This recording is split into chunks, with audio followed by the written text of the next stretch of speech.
सूरदास जी चरणों में प्रणाम करते हैं, अब मुझे एक वरदान दे दीजिए। बोले क्या? मेरे नेत्रों को वापस अंधा कर दो, अब मैं दोबारा नहीं देखना चाहता। क्यों? जिन नयनन में पी बसे दूजा ना ही समय, अब मैं किसी और को देखना नहीं चाहता, आप मेरे नेत्र वापस ले लीजिए। ये छवि खेलत नयनन में ना ही दूसरो ध्यान, ये छवि जो आपकी मेरे नेत्रों में बस गई है, बस ये बसी रहे, अब आप नेत्र वापस ले लो। क्यों?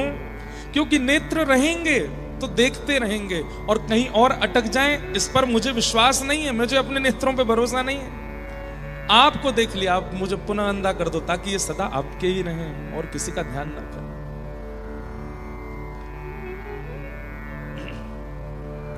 कभी कभी ठाकुर जी से मिलन मत मांगा कीजिए, मिलो मत तो मैं आपकी याद में रोऊं नाथ, मैं आपका विरह मुझे हो, ऐसी कृपा करो। बंधुओं, मिलने में तो केवल दो नेत्रों को ठाकुर जी का दर्शन होता है, पर विरह में तो रोम रोम को ठाकुर जी का अनुभव होता है। एक एक रोम पुकारता है श्री कृष्ण कैसे। इसलिए विरह बहुत आवश्यक है। आज विरह की बेला है, लेकिन हम आप सब लोग आज विरह का दिन है, हम आप सब लोग उत्सव ही मनाएंगे। आज भी गरबा उत्सव कर लेंगे, लेकिन उस गरबा के विश्राम के बाद बस ये स्मृतियां ले जाइएगा 7 दिन की अपने साथ, और इन स्मृतियों में ही रहिएगा। ये स्मृतियां ही आपकी भक्ति की पुष्टि करेंगी। और एक बात और बता दें, जब कभी भी चित्त में कोई दोष भाव प्रकट हो रहा हो, जब कभी भी चित्त में कोई दुर्भाव प्रकट हो रहा हो, उसी समय नेत्र बंद करके कथा में क्या क्या हुआ था सब याद कर लीजिएगा। ये स्मृतियां आपके चित्त को शुद्ध कर देंगी, पवित्र कर देंगी, भावों को, दुर्भावों को नष्ट कर देंगी। स्मृति में बहुत शक्ति है। और नहीं रहा जाए, नहीं रह पाओ चंडीगढ़ में, इतने ही व्याकुल हो जाओ तो फिर आ जाना गोवर्धन। 6 तारीख तक गिरिराज जी हैं, उसके बाद भी नहीं रह पाओ तो बद्रीनाथ आ जाना, कहीं ना कहीं आ जाना, पहुंच जाना। तो आज विश्राम दिवस है कथा का, कई सारे भाव आए हैं। आपने बताया था कि भगवान के आगे चिट डालकर पूछ लिया करिए जब दुविधा हो। एक बात और मैं कह दूं आपसे, ये मेरे पास ये वाला प्रश्न एक नहीं, ये रोज आए हैं मेरे पास। और अधिकतर लोगों ने क्या पूछा है पता है? कि हम जो चाहते थे ठाकुर जी ने हर बार उसके विपरीत ही बोला है, तो क्या करें? क्यों डाल रहे हो? अपनी मनमानी करनी है ठाकुर जी के आगे। ठाकुर जी अगर बोल दें ना तो ना है, ठाकुर जी बोले हाँ तो हाँ है, उनकी बात मानिए। और एक बात, कई लोगों ने आदत बना ली है, वो पानी पीऊं भी कि नहीं पीऊं ये भी ठाकुर जी से पूछ रहे हैं। तो ठाकुर जी भी चिड़ में फिर मना ही करते, मत पी, मर, प्यास ही रहे। अरे तो को बुद्धि दी है, दिमाग दिया है, नेत्र दिए, हाथ दिए, पाम दिए, इतना ज्यादा पीछे मत पड़ा करो ठाकुर जी के। अब आप हर बात उनसे पूछने के लिए जाओगे, अब छोटा बच्चा होता है वो हर बात अपनी माँ से पूछता है, मैं खाना खा लूं माँ, मैं वहां बैठ जाऊं माँ, तो माँ उसको सिखाती है भाई थोड़ा डिपेंडेंट बन, सेल्फ डिपेंड भी कर, कुछ कुछ अपने आप भी कर लिया कर। अब तुझे वॉशरूम भी जाना है तो मुझसे ही पूछेगा, जाना है तो जाओ। बालक जब बड़ा हो जाता है, योग्य हो जाता है, तो माँ भी चाहती है कि वो अपने आप अपने निर्णय लिया करे। ठाकुर जी की भी मन की इच्छा रहती है कि आप भाई विवेकी हो, कथा में जाते हो, कथा सुनते हो, गुरुजनों के सत्संग सुनते हो, थोड़ा अपने दिमाग से भी अपना निर्णय लिया करो। अब ये प्रश्न पता है क्या है कि मैं रोज ठाकुर जी से पूछता हूं कि मैं ब्याह करूं कि नहीं करूं, ठाकुर जी रोज मना कर रहे हैं।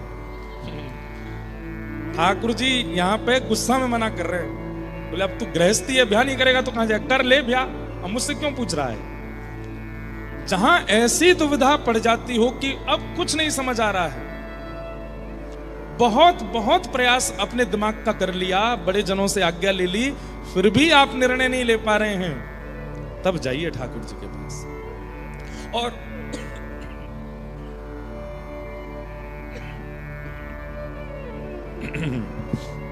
ये गले की हालत भी आप लोगों को गरबा सुनाने के लिए हो गई है हमारी। रात भर कल यहाँ पे गाए, रात भर नए नए पद लिखे, फिर से नए नए गरबा फिर गाए, सुबह 7 बजे सोए हम। सोचो कितनी मेहनत करते हैं आप लोगों को सुख देने के लिए, लाल जी को आनंद दिलाने के लिए। सबसे ज्यादा मेहनत चंडीगढ़ में, कोई कहता हम इतनी देर पंडाल में खड़े रहे, जनरेटर लगवाया, लाइट लगवाया, सबसे ज्यादा मेहनत हम करते हैं कथा। गा भी रहे, नाच भी रहे, गवा भी रहे, सेवा भी, सब कुछ करना पड़ता है। लेकिन बस उद्देश्य यही है कि आप में से कोई 2-4 ही सही वो ठाकुर जी के हो जाएं, बस इसलिए। सब नहीं हो पाएंगे, इतना तो भरोसा है हमको आप लोगों पे, 2-4 तो हो ही जाएंगे। तो क्या निवेदन कर रहा था कि भाई ये हाथ पैर क्यों दिए ठाकुर जी ने, ये नेत्र क्यों दिए, नासिका क्यों दी, जिह्वा क्यों दी, कान क्यों दिए, बुद्धि क्यों दी, और इन सब के बाद भी ठाकुर जी आपको सत्संग दिला रहे हैं, कथाएं सुनने का अवसर दे रहे हैं, महाराज जी की वीडियोस आप देख रहे हो, कथाएं आप सुन रहे हो, इतना विवेक आपको ठाकुर जी जगह जगह से पहुंचा रहे हैं। क्यों? ताकि आप सेल्फ डिपेंडेंट भी बनो, पूर्ण रूपेण ठाकुर जी पे आसक्त मत हो जाओ कि मैं ये करूं कि नहीं करूं, ये करूं कि नहीं। तो ठाकुर जी पे चिढ़ जाते हैं, बोले ला दाल पर चीज पर मना ही करूंगा मैं। अब बता, तो ये जो आपकी शादी के लिए रोज मना कर रहे हैं ठाकुर जी, भाई ये तो स्वाभाविक बात है, आप एक गृहस्थ आश्रम में रहते हो तो ब्याह तो आपको करना पड़ेगा, और वो ठाकुर जी से क्यों पूछ रहे हो? हाँ, किससे करूं किससे ना करूं ये पूछ लेना, 2-4 ऑप्शन आ जाएं तो वो ठाकुर जी से आज्ञा ले लेना।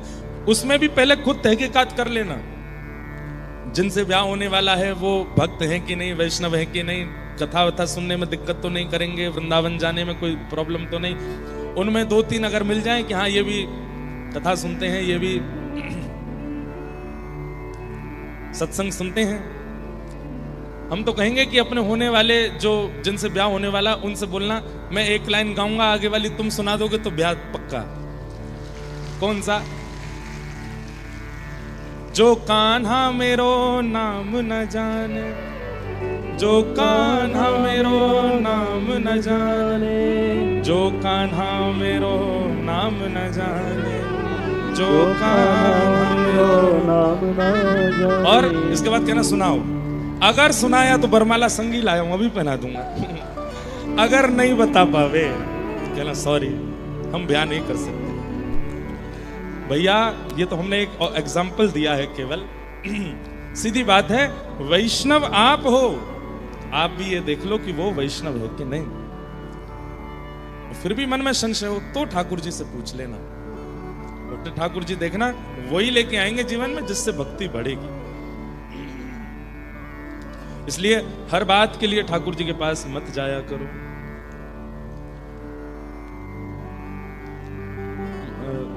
महाराज जी जीवन में सरलता नहीं आ पा रही है, श्री जी की बहुत कृपा भी है, परंतु उनके लायक नहीं बन पा रही हूँ। कुछ दिन सब कुछ बहुत अच्छे से होता है, कुछ दिन जबरदस्ती करनी पड़ती है।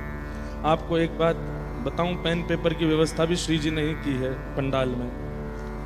मुझसे आगे बैठी हुई आंटी ने पर्स से दे दिया। अच्छा देखो एक बात हमारी सुनिएगा,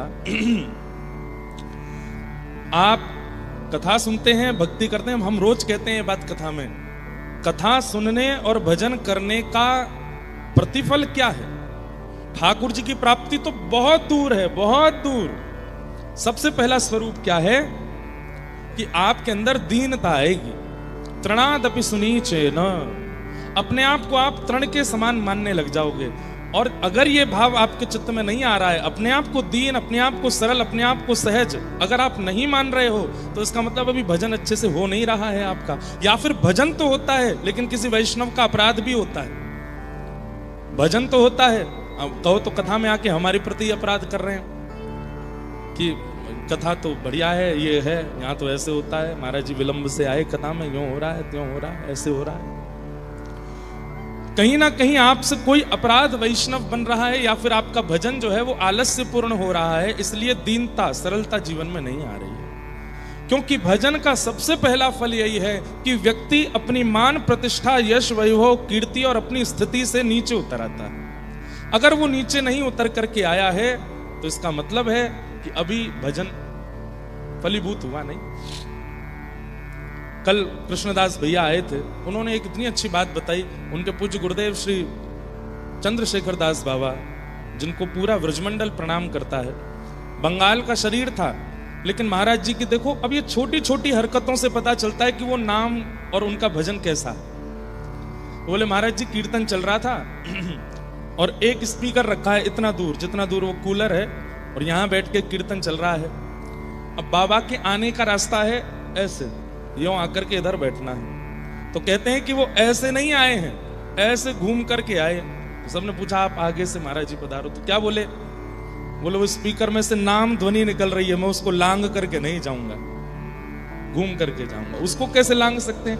नाम प्रकट हो रहा है। आप नाम को शब्द कैसे मान सकते हो? नाम को स्वर कैसे मान सकते हो? वो साक्षात किशोरी जी हैं। जब कोई राधा कहता है तो इस स्पीकर से जब ध्वनि निकली है तो साक्षात किशोरी जी अष्ट सखियों के साथ निकल पड़ी हैं। आप बीच में कैसे काट के जा सकते हो? ये बात कल उन्होंने बताई तो मन में भाव आया कि संत चरण कितना भाव रखते हैं और हम कहां बैठे हैं, हम किस स्थिति में हैं। नाम जापक व्यक्ति के चित्त में, स्वभाव में, व्यवहार में, क्रिया में, विचार में, सोच में, सब में परिवर्तन आने लगेगा। और सबसे विशेष परिवर्तन वो झुकने लगेगा, उसके अंदर दीनता आ जाएगी, सरलता आ जाएगी, विनम्रता आ जाएगी। और अगर वो विनम्र नहीं हुआ है, नाम जपता है 2-2 लाख, तो केवल आडंबर कर रहा है, नाम नहीं है। क्योंकि नाम कृपा करता है। बंधुओं, जब श्री राधा बोलते हो ना, कितनी बार बोलना है ये तो आप अपने गुरु आज्ञा मान लीजिएगा। गुरु जी कहे इतना इतना तो उतना करिए, बाकी हमारी मानो। तो एक बार भी बोलो तो कैसे बोलो? श्री राधा। बस ये श्री राधा शब्द बोलते ही आपका नेत्र बंद हो जाए। सघन कुंज है, सघन कुंज में सुंदर सेज है, सेज के एक तरफ ललिता, एक तरफ विशाखा, यहाँ चमर डुरा रही हैं, यहाँ मोर छली कर रही हैं, सामने अष्ट सखियां सब हाथ में कोई पुष्प लेके खड़ी हैं, कोई गजरा लेके खड़ी हैं, कोई पान लेके खड़ी हैं, कोई पीकदानी लेके खड़ी हैं, कोई पंखा जल रही हैं। वो सब अष्ट सखियों के मध्य में श्री किशोरी जी विराजमान हैं। कमल जैसे नेत्र हैं, अत्यंत सरल, अत्यंत सहज, अत्यंत विनम्र हैं श्री किशोरी जी।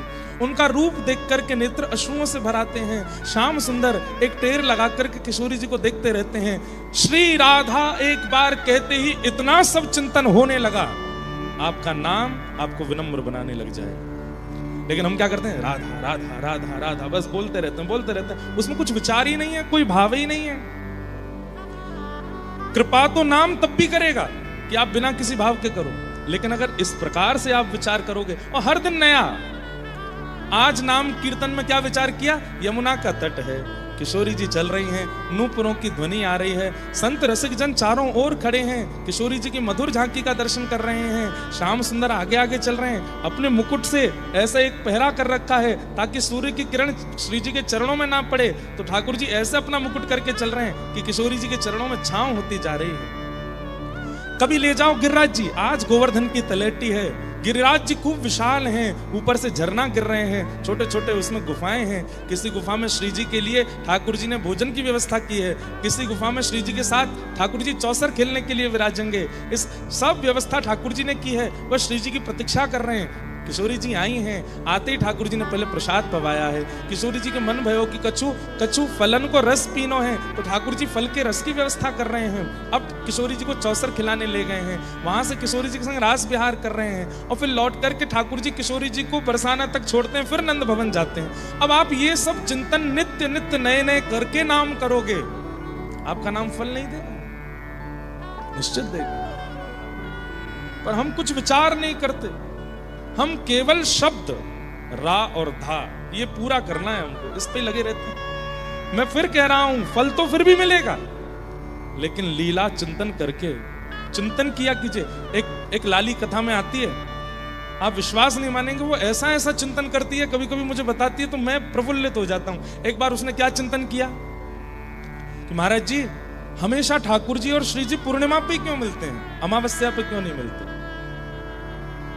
मैंने कि लाली अमावस्या पे लाला दिखते ना होंगे, कारे कारे, उस समय लाइट तो होती नहीं है, और अमावस्या पे चंद्रमा है नहीं, और ठाकुर जी दिखते नहीं होंगे, इसलिए अमावस्या पर कोई ऐसी क्रिया। तो बोली तो फिर अमावस्या को नींद कैसे आती होगी, कितना विरह होता होगा श्री जी को कि आज तो ठाकुर जी मिले नहीं। मैंने कि तो तुम चिंतन करो कैसे होगा। अब ये कोई लीला कहीं लिखी नहीं है, उसने चिंतन किया। कैसे चिंतन? बोले महाराज जी एक दिन अमावस्या को मिले, ठाकुर जी आए, श्री जी कह रही हैं श्याम सुंदर कहाँ हो, रात हो रही अंधेरा। ठाकुर जी इतने में हंस गए तो दांत अच्छा जे खड़े, आओ बैठो। फिर किशोरी जी के मन में क्षोभ है, ठाकुर जी को बड़ी शर्म भी आ रही है, क्यों? मैं इतना कारो काई कि अमावस्या पे दुखू ही ना हूं। तो किशोरी जी को एक प्रेम में स्वभाव होता है ना कि जब प्रेमी को संकोच होता है तो दूसरा प्रेमी उसको सहज करता है कि तुम संकोच मत करो, इतना कोई बड़ी बात थोड़ी है।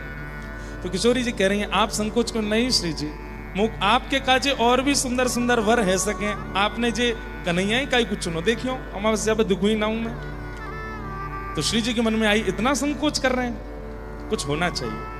तो श्री जी तो विचार करती हैं, तुरंत सब कुछ प्रकट हो जाता है। इतने में असंख्य जुगनू उड़ते हुए आ गए। जुगनुओं में डिम डिम डिम डिम एक प्रकाश होता है और सब जुगनुओं का झुंड आकर के श्री जी के सामने बैठ गया। श्री जी ने इतने में ही विचार किया, आओ श्याम सुंदर आपको श्रृंगार करूं, और दिन तो तिलक से, चंदन से, मोतिन से, आभूषण से श्रृंगार हो, आज आओ। अब एक एक जुगनू को उठाती हैं और किशोरी जी ठाकुर जी के एक जुगनू यहाँ मुकुट के ऊपर, एक जुगनू यहाँ मणि के पास, एक जुगनू कान के पास, एक जुगनू माथे पर, एक जुगनू यहाँ मकराकृत कुंडल पर, एक जुगनुओं के कुछ मालाएं यहाँ पर और कुछ बाजूबंद पर, कुछ हाथ पर, कुछ कमर पर, कुछ चरणों पर।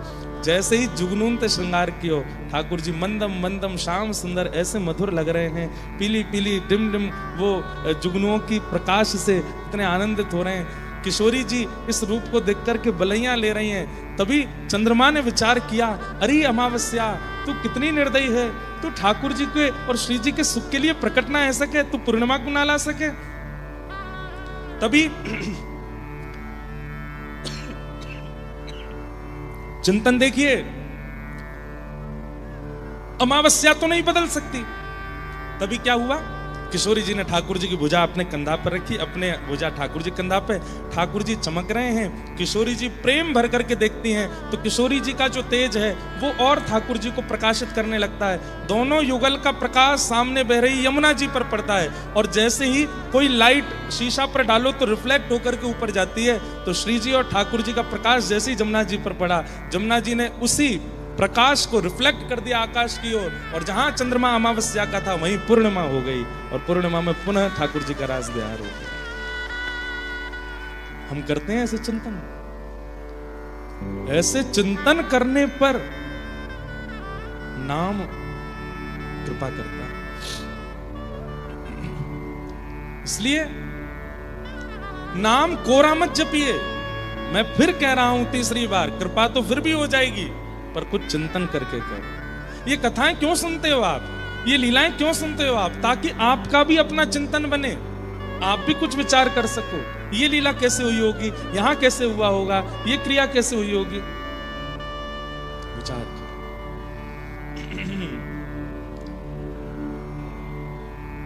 तो जीवन सरल भी बन जाएगा और जीवन में जो ठाकुर जी के लायक बनने की स्थिति है ये तो कभी नहीं आ सकती। हम ठाकुर जी के लायक हैं ये भाव तो कभी आएगा ही नहीं और आना भी नहीं चाहिए। अगर आप ये विचार कर लेते कि मैं श्री जी के लायक हूं, मैं राधा रमण जी के लायक हूं, मैं किशोरी जी के लायक हूं, आपसे बड़ा कान पकड़ के क्षमा प्रार्थी, ना लायक कोई नहीं है। क्योंकि आप अपने आप को लायक मान रहे हो। श्री जी के लायक हो आप, कोई नहीं है उनके लायक। वो जिसको चालें वो उनके लायक है। हमें अपने मन से नहीं विचार करना है कि हम उनके लायक हैं कि नहीं। एक अंतिम प्रश्न और कह देते हैं, प्रणाम। मन में दो भाव हैं। एक यह कि श्री जी जो श्री जी का नहीं है, अच्छा श्री जी से आप केवल किशोरी जी मत लिया करो। श्री जी मतलब दोनों युगल को हमारे व्रज में श्री जी ही कहते हैं। है तो मुख्य रूप से किशोरी जी, पर फिर भी आप अति गूढ़ ब्रजवासी से मिलोगे तो वो बिहारी जी के लिए भी यही कहेंगे, कहां जा रहे हो? बोले श्री जी के दर्शन करने जा रहे हैं। नए लोग कह सकते हैं अच्छा बरसाने जा रहे हो? नहीं नहीं, बिहारी जी। बिहारी जी तो बिहारी जी, श्री जी क्यों कहा? बोले भैया वृंदावन वारिन के काजे दोनों युगल ही श्री जी हैं, दोनों श्री हैं। राधा रमण जी की कृपा हो रही है ऐसा नहीं बोलेंगे, श्री जी की कृपा हो रही है, दोनों श्री जी।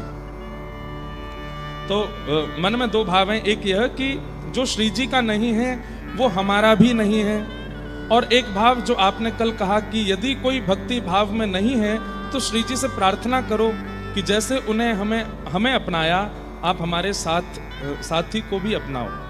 तो हम क्या करें? इंतजार करें उनके भक्त होने का, या फिर उनको श्री जी का नहीं है समझकर छोड़ दें? हमने एक बार कथा में कहीं बताया था, एक समय अवधि रखिए, बहुत अपना व्यक्ति है, और श्री जी से विलग है तो श्री जी से प्रार्थना करो और एक समय प्रतीक्षा का रख लो, इतना प्रतीक्षा हम करेंगे। अगर श्री जी ने इनको स्वीकार कर लिया, और नित्य उतने समय तक हम प्रार्थना करेंगे, हे श्री जी इनको स्वीकार करो, इनको स्वीकार करो। क्यों स्वीकार करो? क्योंकि इनके आपके होने से मेरी भक्ति और सरल हो जाएगी। हम दोनों मिलकर करेंगे तो और अच्छा आनंद आएगा और सुख मिलेगा, इसलिए स्वीकार करो। और उतनी अवधि में अगर श्री जी उन्हें स्वीकार नहीं करती हैं तो इसका मतलब है कि चाहती नहीं है श्री जी की वो हों। उसके बाद आप क्या करो? शरीर का जो नियम है, शरीर का जो धर्म है, शरीर का जो संबंध है, उसका निर्वहन करो। हृदय से ज्यादा लगाव मत रखो। इस प्रकार आपको निर्वहन करना है। तो और कोई बाह्य व्यक्ति है, दोस्त है, मित्र है, पड़ोसी है, दूर का कोई है, वो श्री जी का नहीं हो रहा और इतने दिनों में भी नहीं, उसका तो त्याग ही कर दो। जैसी आराम है भैया, मिल जाएगा तो राधे राधे करेंगे, नहीं तो फोन वोन कर भी जरूरत ना है, दूर रहे हमसे। लेकिन कोई ऐसे संबंध का है जो साथ ही रहता है, तो फिर भी ठाकुर जी उसको स्वीकार नहीं कर रहे बहुत दिनों तक, तो फिर आप उसके बाद शरीर धर्म का निर्वहन करो। बहन के प्रति जो नियम होना चाहिए, भाई के प्रति, पिता के प्रति, माँ के प्रति, पत्नी के प्रति, बच्चों के प्रति, जो शरीर का धर्म है उसका निर्वहन करो। बाकी हृदय से फिर विशेष लगाव मत रखो। ऐसा आप कर सकते हैं। ये कुछ भाव थे। एक बहुत गंभीर भाव भी आया है हमारे पास, हम सोच रहे हैं कहें कि नहीं, पर उनको पंडित जी बोल के गए ये जरूर बोल लेना।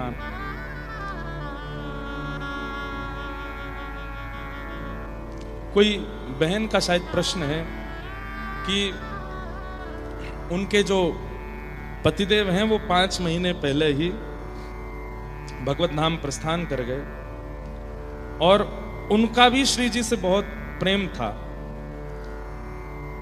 अब घर के लोग तो कहते हैं कि आप आगे बढ़ो, लेकिन मन वहीं रुक गया है, विचार नहीं कर पा रहे, रहा नहीं जाता, कैसे रहें। 7 वर्ष साथ में थे, उसके बाद अभी 5 महीने पहले उनका भगवत धाम गमन हो गया।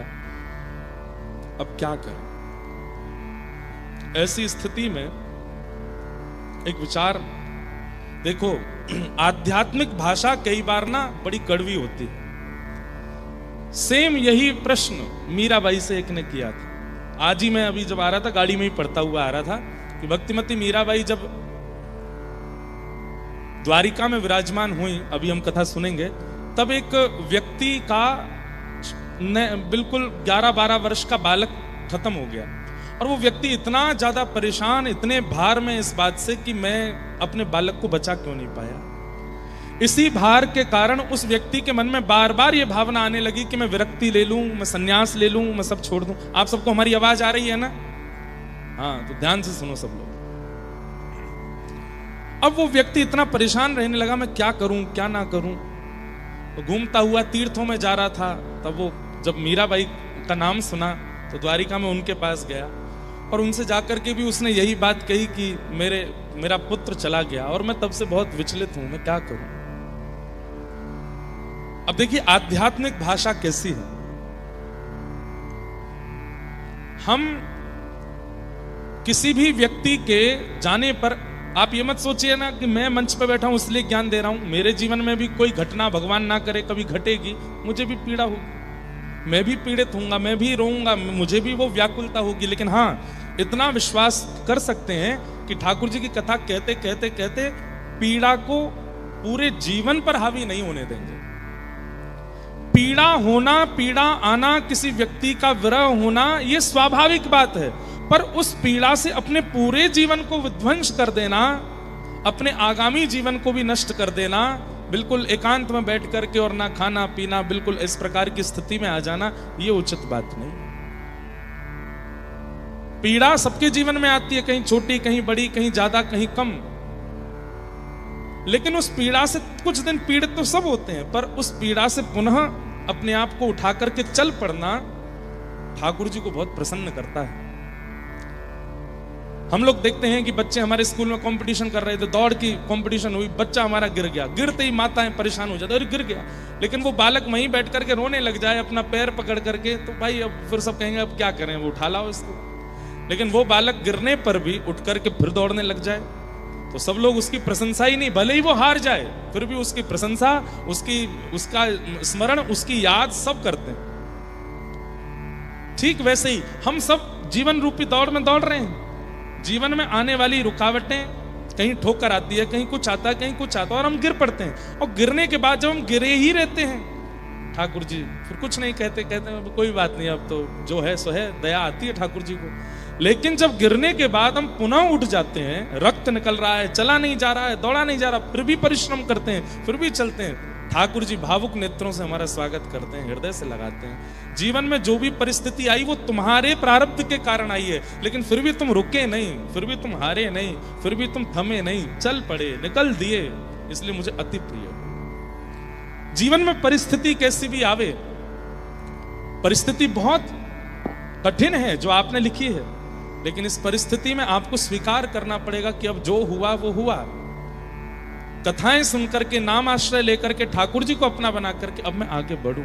शेष जीवन जो है वो अपने लिए, और जो चले गए हैं उनके नाम से मैं ठाकुर जी की सेवा में लगा दूं। आपको आगे बढ़ना पड़ेगा। मीराबाई के दादाजी को छीन लिया, मीराबाई का जिनसे विवाह हुआ, नाम का विवाह था, लेकिन एक प्रकार से वे भी समर्थन ही तो करते थे मीरा जी का, उनको भी छीन लिया ठाकुर जी ने। मीराबाई का पूरा परिवार विपरीत रहने लगा, कोई भी अपना नहीं। वापस मेड़ता लौट के आई तो पिताजी भी चले गए, माताजी भी चली गई, कोई नहीं बचा। लेकिन फिर भी मीराबाई रुकी नहीं, थमी नहीं, अपना भजन करती रही। ऐसे ही बंधुओं, जीवन में परिस्थिति चाहे जितनी भयाभय आ जाए, परेशान मत होइए, विचलित मत होइए। कथाएं सुनिए, नाम जप कीजिए, इससे बड़ा बल आपको कहीं नहीं मिलेगा। और इस बल को लेकर के चल पड़िए, निकल दीजिए। ज्यादा उसका विचार मत कीजिए, चिंतन मत कीजिए। ठाकुर जी ने शायद कुछ विचार किया है, उसको सोच करके आगे बढ़ दीजिए। तो इन बहन के लिए भी हम बस प्रार्थना करते हैं कि आप ठाकुर जी के नाम आश्रय लीजिए, कथा श्रवण कीजिए, और अब बहुत दिन तक परेशान मत रहिए, अब निकल पड़िए। 5 महीने हुए हैं, अब बस इस दीपावली गोवर्धन पूजा से ठाकुर जी को अपना जीवन अर्पित करने के बाद आगे बढ़िए। जीवन में आगे बढ़ना बहुत आवश्यक है। बोलो वृंदावन बिहारी लाल की। प्रश्न बहुत सारे आते हैं, पर हम सबको बस प्रणाम मात्र कर देते हैं। भगवान की गोवर्धन लीला हम लोग कल श्रवण कर रहे थे। इसी गोवर्धन लीला में भगवान ने माधवी पर कृपा की, और वही माधवी मीरा बनकर के वृंदावन में प्रकट हुई। मेड़ता से मेवाड़ गई, मेवाड़ से पुनः मेड़ता आई, और मेड़ता के बाद फिर वृंदावन आई। 25 वर्ष तक मीराबाई वृंदावन में रही। कितने वर्ष? लगभग 50-55 वर्ष की आयु होने पर मीराबाई अब विचार करने लगी, मैं क्या करूं।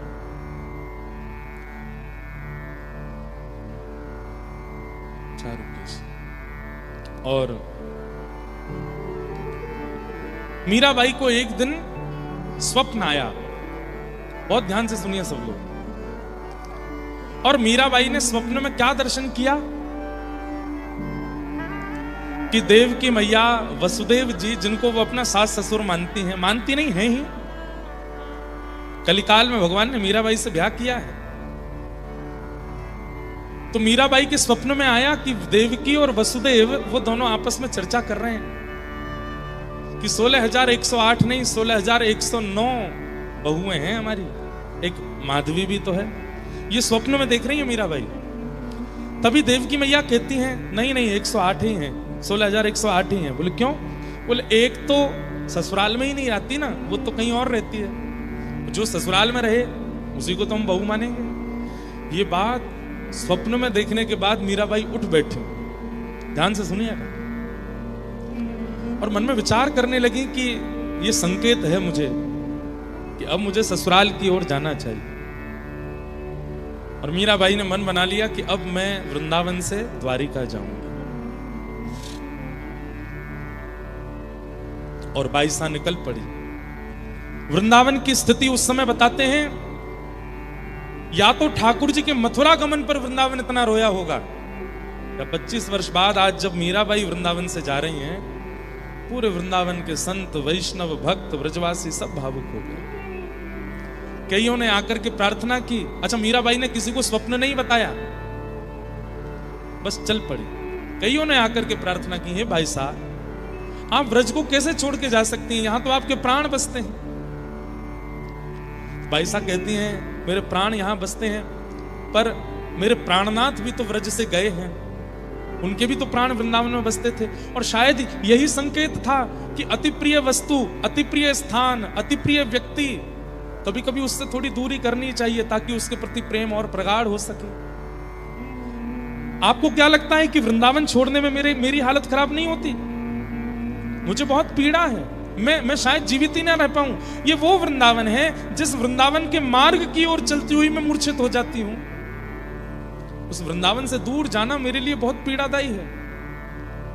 लेकिन मुझे कोई संकेत हुआ है जिसके कारण मुझे द्वारिका जाना पड़ेगा। और बार बार वृंदावन को प्रणाम करती हैं, रज को प्रणाम करती हैं, यमुना जी को प्रणाम करती हैं, गोपेश्वर महादेव को प्रणाम करती हैं। कहते हैं आज पशु पक्षी जीव जंतु यमुना जी सबका कलरव शांत है, क्योंकि मीराबाई जा रही है। कई लोग बहकाते भी हैं बाईसा को, आज तक आपके साथ अच्छा हुआ क्या है बाईसा? 10-12 वर्ष की आयु में आपका विवाह हो गया, ठाकुर जी ने क्यों नहीं रोका आपका विवाह? ऐसे कुल खानदान में विवाह हुआ जहां ननद सास देवर सब आपके साथ उत्पीड़ना करते, क्यों नहीं रोका ठाकुर जी ने? अरे आपके पति जिनसे आपका विवाह हुआ, उनके संरक्षण में कम से कम आपका भजन तो बनता था, उनको भी कुछ साल बाद आपसे छीन लिया, विधवा कर दिया आपको। क्यों नहीं आए ठाकुर जी आपकी रक्षा करने? इतना सब कुछ आपने सह लिया, आपका परिवार पूरा उजड़ गया, सब छोड़ छाड़ करके यहां वृंदावन में आकर के रहने लगी। यहां पर भी इतनी पीड़ा, इतने संकट, इतने विरह, इतना सब कुछ आपके जीवन में, क्यों नहीं आते ठाकुर जी? अरे अपने जीवन के 50 दशक पूरे कर चुकी हैं आप, अभी तक ठाकुर जी ने कृपा नहीं की। कितना लोगों ने बहकाया मीराबाई को, पर बाई सा कहती हैं जैसे राखे तैसे रहूंगी, इससे भी ज्यादा अगर वो कुछ करेंगे मेरे साथ मुझे वो भी स्वीकार है, पर उन्हें नहीं छोड़ूंगी। उनके बारे में कुछ अनर्गल विचार नहीं ला सकते चित्त में। हम आप सबकी भक्ति कैसी है? हमारी अनुकूलता के जरा सी विपरीतता अगर प्रकट हो जाती है, हम ठाकुर जी के भजन में अविश्वास प्रकट कर देते हैं। पर बाईसा ने तो जीवन भर केवल कष्ट देखा है, लेकिन फिर भी अविश्वास नहीं लाई अपने चित्त में। और क्या गाने लग गई? जहां बिठावे तित ही बैठूं, और अंत में तो ऐसा शब्द बोल दिया कि अब इसके बाद बोलेंगी क्या? बेचे तो बिक जाऊं, मीरा दासी जन्म जन्म की, फिर भी चाहे जो हो जाए मैं तो बार बार बलि जाऊं, मैं तो गिरधर के घर जाऊं, मैं तो गिरधर। भाई साहब की एक बात सुनिएगा बंधु, अगर इन विपरीत अवस्थाओं से मैंने कृष्ण को छोड़ दिया होता तो मैं ये बात मान लेती कि वो भी मुझे नहीं चाहते हैं। इन लोगों के बहकावे में आकर के विपरीत अवस्थाओं से अगर मैंने उनका त्याग कर दिया होता तो मैं ये मान लेती कि शायद वो भी मेरा चयन नहीं कर रहे हैं। पर इतनी अव्यवस्था, इतनी विपरीतता, इतने बहकावे, इतने लोगों के कहने ताने आने सब सुन करने के बाद भी मेरे चित्त में उनके प्रति प्रेम नहीं घटता है, इसका मतलब वो भी मुझसे प्रेम करते हैं। मैं कैसे छोड़ सकती हूं उनको? मेरे साथ चाहे जो कुछ हुआ हो जीवन में, मेरे चित्त में कभी आया ही नहीं कि मैं उन्हें छोड़ दूं। अरे एक भक्त का स्वभाव होता है, वो अपने जीवन में घटने वाली घटनाओं को अपना प्रारब्ध मानता है। ठाकुर जी नहीं भेज रहे हैं उसके जीवन में कष्ट, बल्कि उन कष्टों से जूझने वाला जो बल है वो ठाकुर जी उसको दे रहे हैं। बाकी जो भी उसके जीवन में आ रहा है वो उसका प्रारब्ध है। बाईसा कहती है मेरे साथ जो हुआ सब मेरा प्रारब्ध है, ठाकुर जी इसमें दोषी नहीं है, बल्कि उन्होंने तो मुझे बल दिया लड़ने का, जूझने का और हर स्थिति से आगे निकलने का। मैं उनको कैसे छोड़ सकती हूं? और मीराबाई का आगमन द्वारिका में हुआ। जैसे ही द्वारिका पहुंची है महाराज, सबको तो नर नारी दिख रहे हैं, पर बाईसा को अरे घूंघट कर लेती हैं। सब में सखियां खड़ी, आप घूंघट क्यों कर? बलभद्र जी जा रहे हैं सामने से, बलराम जी जेठ जी हैं हमारे, जेठ जी जा रहे हैं। सब सखियां कहती हमें तो दिख नहीं रहे। अरे वो गए ना, अरे वो सामान्य व्यक्ति हो। नहीं नहीं, बलभद्र जी हैं। थोड़ी दूर गई तो वहां कोई ऐसे ही सामान्य बैठा था, प्रणाम करने लगी। सबने पूछा कौन है? वसुदेव जी हैं, ससुर जी हैं, प्रणाम कर, आशीर्वाद दे रहे हैं। बोलने लगती हैं आप आशीर्वाद नहीं देंगे, मैं इतने वर्ष बाद आपकी बहू आई हूं। सुनने वाले भी चौंक जाते हैं, ये कैसी बात करती है। बंधु एक बात तो समझनी पड़ेगी, भगवान स्वयं अपने भक्तों का परिचय देते हुए कहते हैं, वाक् गदगदा द्रवते यस्य चित्तम रुदत्य भिक्षणम हसति क्वचिच्च विलज्ज उद्गायत नृत्यते च मदभक्ति युक्तो भुवनम पुनातु। अपने भक्त का परिचय देते हुए ठाकुर जी कहते हैं मेरा भक्त कौन है? बोले वाक् गदगदा द्रवते यस्य चित्तम, जिसकी वाणी कभी गदगद हो जाती हो, जिसका हृदय कभी द्रवित हो जाता हो, जिसके नेत्रों से कभी भी आंसू आ जाते हो, जो कभी भी मेरे कीर्तन का स्मरण करके नृत्य करे, कभी भी हंसने लगे, कभी भी रोने लगे, जड़ चेतन किसी से भी बात करने लगे, मद्भक्ति युक्त, मेरा भक्त है। संसारी भाषा में उसको पागल कहते हैं जो इस प्रकार की हरकत करता है, परंतु ठाकुर जी कहते हैं वो मेरा भक्त है, क्योंकि मेरे भक्त की स्थिति ऐसी हो जाती है, वो जड़ चेतन किसी को अन्य नहीं मानता, एक ही मानता।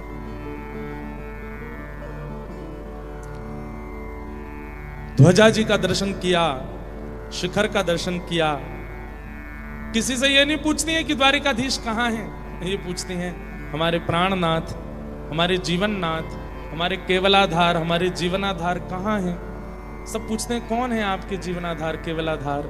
मैं नाम नहीं बोलूंगी, हे सखी तुम बताओ, द्वारिकाधीश। ये है ना